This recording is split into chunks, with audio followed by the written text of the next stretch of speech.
The ponytail palm is a drought-tolerant, slow-growing plant that requires very little care.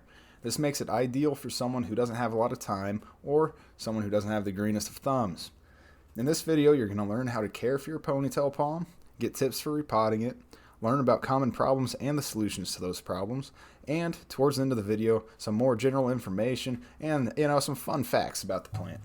First off, lighting. Your ponytail plant will be happiest in full sun or with bright indirect light, but they can adapt to medium lighting. If you give them a lot of light in the summer, they'll be fine with low light in the winter, but overall they really will be happiest with full sun.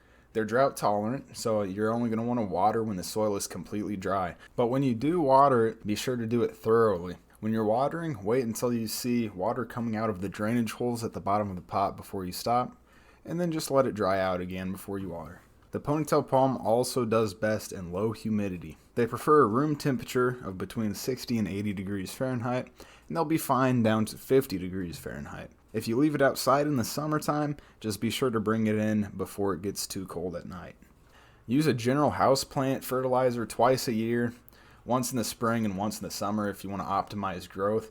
But be careful because overfeeding can result in nutrient burn.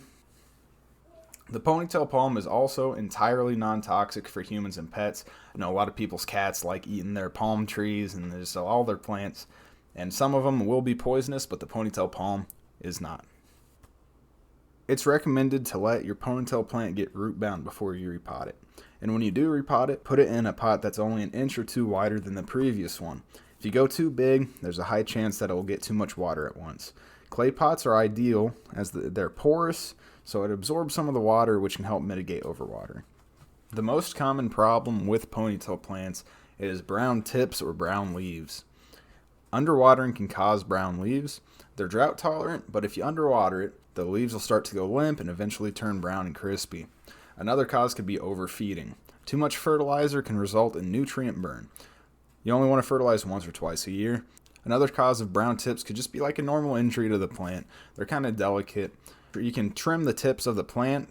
Trimming the tips of the plant is recommended to cut away the damaged parts and to help the plant divert its energy into new growth. Just be sure to never remove more than 20% of its leaves at a time or the plant will go into shock.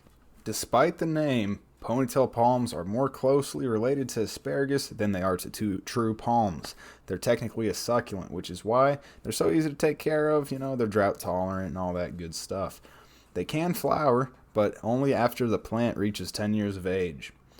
They were once native to many states in eastern Mexico, but now it's more of an endangered species. But there are still some ponytail palms in Mexico that are over 300 years old. If this video is helpful, please leave a like, subscribe, comment, all that good stuff, and I'll see you in the next video.